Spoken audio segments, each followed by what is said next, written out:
Okay. Now, with that said, let's go on to the big abroad. Okay, now, guys, I don't know. Do you think Pep is facing the sack? Like, I don't think so, because he would probably sack City before they sack him. I'm sure he'll walk out of Etihad, head held high, with his jumpers, his cape. Well, I mean, Pep has never been in this kind of situation. Yeah. Never. And I'm not talking about the losses, which are well documented. He's lost how many games? Five on the bounce. Oh. But Pep has never been at the club for this long. And I don't know whether it's taking a toll on him. We've documented Man City's problems and the injuries they've suffered, and the confidence crisis and all. And well, some have speculated that it has everything to do with Rodri, because ever since Rodri got the Ballon d'Or, they haven't won a single game. But Pep hasn't been in a situation where he's had to build and rebuild a team, because this City team, I don't want to go as far as saying they've reached the end of their cycle, but it's human nature that when you've won so much, yeah, they've won the Carabao, they've won the Champions League, they've won the Premier League 4 years in a row. I mean, you just wonder what more are you going to do to make the team hungry. Sir Alex Ferguson's greatest strength was building teams, breaking down teams and building new ones. And people took it for granted, but it wasn't very easy, because I remember when he was letting Van Nistelrooy go and various other players, it looked... Beckham, Stam. Yeah, Beckham, Stam, and many other guys before them, Andre Kashlenkis and the likes. They looked very, very controversial decisions, but this was a man who was patient, who had faith in the project he was doing, and he knew that it was going to take time, but he was willing to buy time and give chance to certain other players. So, I mean, Pep is in a very unfamiliar territory. We know that at Barcelona, he had a team which was arguably one of the greatest there's ever been. Okay. And in fairness to him, he left it when it went to the top. He went to a Bayern team where, I mean, probably anyone, the two Max can probably coach Bayern to win the Bundesliga. He didn't quite win the Champions League at Bayern, despite playing very semi-finals. So, for a man of his technical tactical brilliance, I won't call it a blot or a blemish on his CV, but there's nothing accomplished at Bayern, because Bayern had anyway been the best team in the Bundesliga for quite some time. So it's at City where he built a team in his image, signed players, and I think actually Pep did most of his actual legacy, his true legacy, is at City. Yes. Now, we do not know whether Pep can actually pick this team up from this road. They definitely want to win the league this season. They've had many issues on and off the pitch. They've had the injuries, they've had the FFP issues, and we do not know whether there'll be docked points from by the Premier League, which would mean that maybe some of the championships they won previously are taken off them, and they've had all these so many injuries. That's possible. You have players, who knows, maybe, just maybe, players like Kevin De Bruyne are beginning to hit the end of their cycle, because KDB has been arguably the best player in Pep's reign, with all due respect to what Haaland has achieved. I don't know. We just have to wait and see, but City are stuck in a rut. They are, yeah. And in football, you can never say never. You would never have thought ever that you'd mention the words sack and Pep in the same sentence, ever. He left places which he did when he wanted to, and took sabbaticals when people still wanted him around and everything. And it's unthinkable right now that City can even contemplate sacking him, even if he has lost 5 on the trot, and his next game is up against Liverpool, which threatens to make it 6 on the door on the trot, because Liverpool are in great form. But there's nothing impossible in football. These things happen. There was a time when Jose Mourinho was where Pep is now. Invincible, untouchable at the top of the coaching game and all. Different era, different times, different styles, but he had that aura of invincibility about him when he was the judge. He got sacked, and he's been sacked 4 times since that time. So much so that he's now in the Turkish league. And for a manager, Mourinho's teacher, coaching Fenerbahce is like second time. Exactly.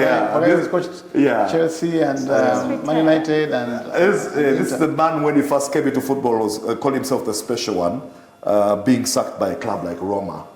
in Italy, which was his second last assignment before this. And being sacked by Spurs. By Spurs, yeah. So, yeah, that's a bit laughable. But yeah, even with Pep, it can happen. The thing though is that, when Mark talks about, and I've heard it a lot, about winners' fatigue. They've won so much. End of cycle, mental fatigue. They need to reboot and everything. You can see where everybody's coming from with that, and it's understandable. But down to the specifics, and because everybody who says that is looking at the bigger picture, but down to the specifics, because this is a season in which Pep can still be very competitive. Yes. Yeah, of course he has the chance to win the cups. He's been knocked out of the Carabao already, which you might call good riddance under the circumstances. Spurs knocked him out of there. It was one of the 5 losses he has lost actually. 2 of them have come against Spurs. But regardless of that run, Man City remains second in the table in the Premiership. Chelsea and Arsenal have not managed to overtake them even in this bad run. Liverpool, who are on top of them, will have their own blip. They haven't had one yet. Chelsea and Man City and Arsenal are probably in the middle of one. November hasn't been kind to them. Chelsea haven't quite had one yet. Those are teams which you expect will perhaps continue. City can recover from this. Even when you're Pep Guardiola, which is what I've been trying to tell fans when I'm trying to be specific. Even when you're Pep Guardiola, there's no team at the top tier of competition in Europe that can operate without their central axis. Now, the central axis in football is the line from one goal to the other, vertically through the middle of the pitch, which if you drew it virtually, through the middle of the pitch, from one goal mouth to the other, that line in the middle of the pitch, the players who operate in and around it are the most important to teams in a football game. That's not to diminish the roles of fullbacks who are wider, or wingers, or a second striker, and all their players who operate out of that axis, who are very important as well and who have won championships for teams. But the players in the central axis are the most important in a football game. From the goalkeeper, who's in that line, directly in that line if you draw it, to the central defenders who are just on either side of that line, the holding midfielders, double pivot, if either one or two, the central midfielders who are there, the creative player who stands in front of those two, and then the striker. So in City's in the 5 games City have lost on the trot, and in the others which they struggled in just before, because they won some dodgy ones. Yeah. Only 2 of those 7 players have been available to Pep. That's the goalkeeper Ederson. Actually, he wasn't even for 1 or 2 of them. Ortega was in goal. For goalkeeper Ederson and Erling Haaland at the top of that pile. Everybody else in the middle is missing. Ruben Diaz and John Stones.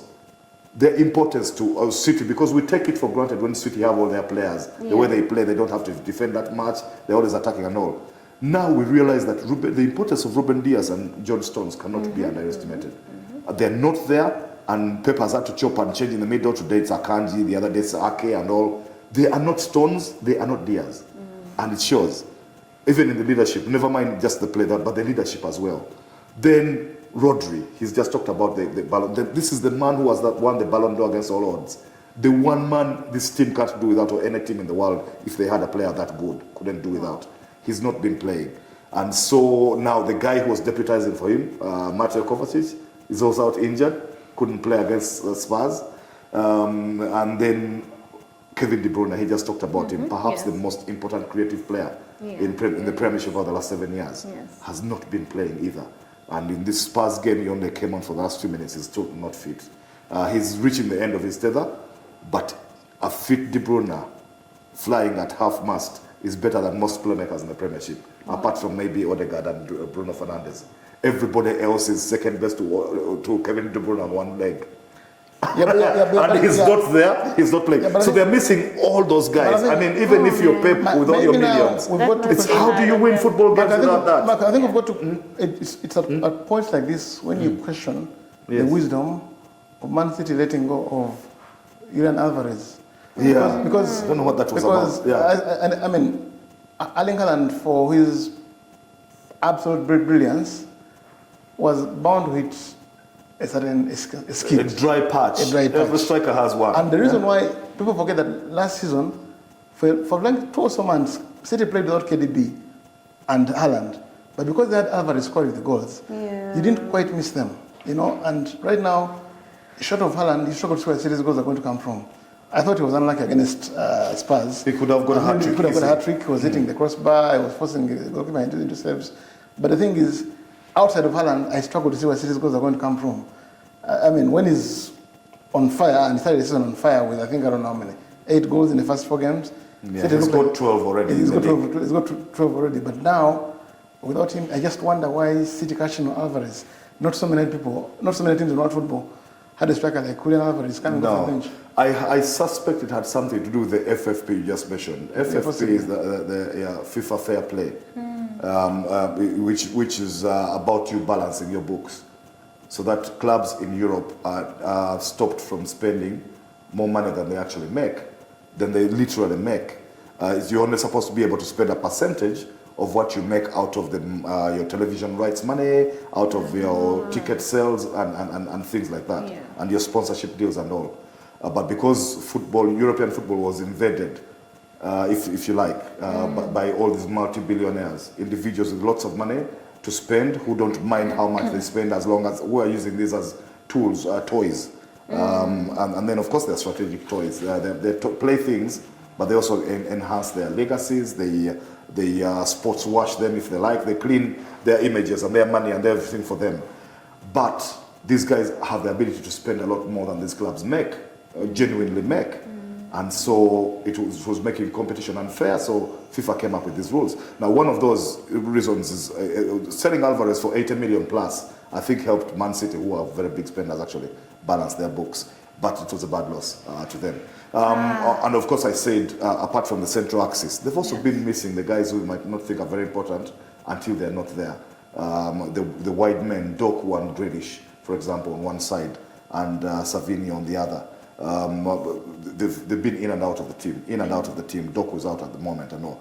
They need those. Every time you need your depth of squad to be able to compete, and City don't have it at the moment. I don't feel sorry for them, nobody should, but that's the reality. I don't feel, I mean, if you're that rich. I don't feel sorry for City. Wow, guys. Yeah.